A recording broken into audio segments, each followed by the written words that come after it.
आज नेहा और अमित देर रात बाहर से घूमकर घर लौटे थे। कुछ ही दिनों बाद उन दोनों की शादी होने वाली थी, जिसकी तैयारी पूरे जोर शोर से चल रही थी। सभी जगहों पर पहले से ही बुकिंग करवा दी गई थी और गहनों तथा कपड़ों की खरीदारी दोनों परिवार वालों की हो चुकी थी। नेहा और अमित दोनों ही मल्टीनेशनल कंपनी में काम करते हैं। क्योंकि दोनों की कंपनी अलग अलग है, इसलिए उनकी छुट्टी भी अलग अलग समय होती है। नेहा की माँ ने जब अपनी बेटी का रिश्ता अमित से तय किया, तब उन्होंने यह देखा कि अमित एक ही शहर का रहने वाला है, इसलिए वो आसानी से अपनी बेटी के घर आ जा सकेगी। माँ जी तो बहुत खुश थी कि अब उनकी बेटी की शादी होने जा रही है। सुबह फोन की घंटी बजते ही उधर से अमित कहने लगा, चलो आज भी हम लोग कहीं बाहर घूमने के लिए जाते हैं। नेहा ने पहले तो हामी भर दिया, पर दोपहर को जाने से पहले नेहा कुछ उखड़ी हुई थी। रात को वो अपनी सहेली सुगंधा से काफी देर तक बातें की और उसने अमित के बारे में थोड़ा जांच पड़ताल करने को भी कहा। माँ ने जब उसके प्रोग्राम के बारे में पूछा तो उसने बाहर जाने से इनकार कर दिया और माँ को भी हिदायत दी कि अगर अमित फोन करे तो बोलना बहुत थक गई है, इसलिए सो रही है। माँ को उसका व्यवहार अजीब लगा, पर उन्होंने कुछ न पूछना उचित समझा।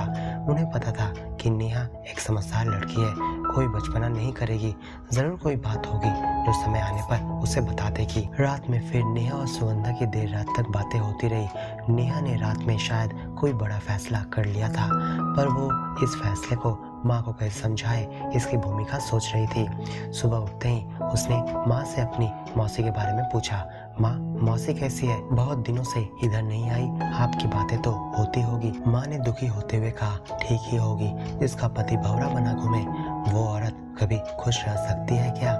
ये तेरी मौसी है जो बच्चों की खातिर उसे झेल रही है, नहीं तो ऐसे आदमी को तो कब का तलाक दे देना चाहिए। सारी कॉलोनी पीठ पीछे उसके आदमी पर हंसती है। कोई सुंदर औरत दिखी नहीं कि उससे दोस्ती करने की कोशिश करने लगता है।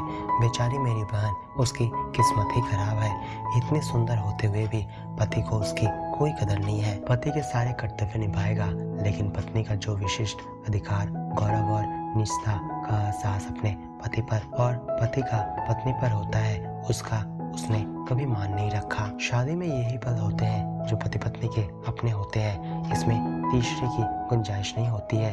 यही तो उसने अपनी पत्नी को नहीं दिया। बेवकूफ आदमी बस अपने लिए ही जिंदगी जीता चला जा रहा है, पत्नी की भावनाओं की बिल्कुल उसे समझ नहीं है। नेहा यह सब सुनने के बाद माँ से बोली, आप तो ऐसा दामाद नहीं चाहोगी ना?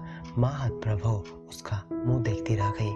थोड़ी देर बाद उसके मुंह से बोल फूटे, क्या कह रही है नेहा? क्या अमित ऐसा है?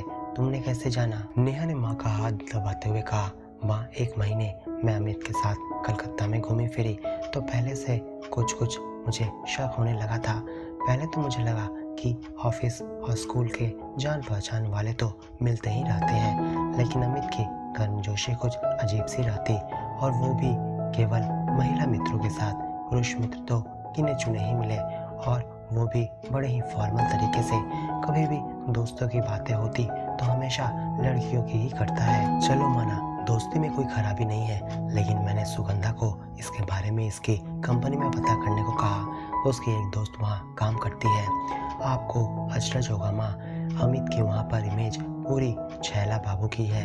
ये हर लड़की से दोस्ती करने की फिराक में रहते हैं। लड़कों से इनकी पटरी नहीं बैठती है। इस शहर में भी हम जहाँ जाते उसकी कोई ना कोई घनी दोस्त मिल ही जाती थी। पता नहीं क्यों मुझे कुछ दिनों से मौसी बहुत याद आ रही थी। उनका वो दुखी और परेशान चेहरा मेरी आंखों के आगे घूम जाता। उनको तो अपने पति के बारे में नहीं पता था, शादी से पहले और उस जमाने की बात भी कुछ और थी, लेकिन आज सब कुछ देख सुनकर मक्खी नहीं निकली जा सकती। माँ, मैंने ये फैसला कर लिया है कि मैं ये शादी नहीं कर सकती। आप उन लोगों को मना कर दीजिए।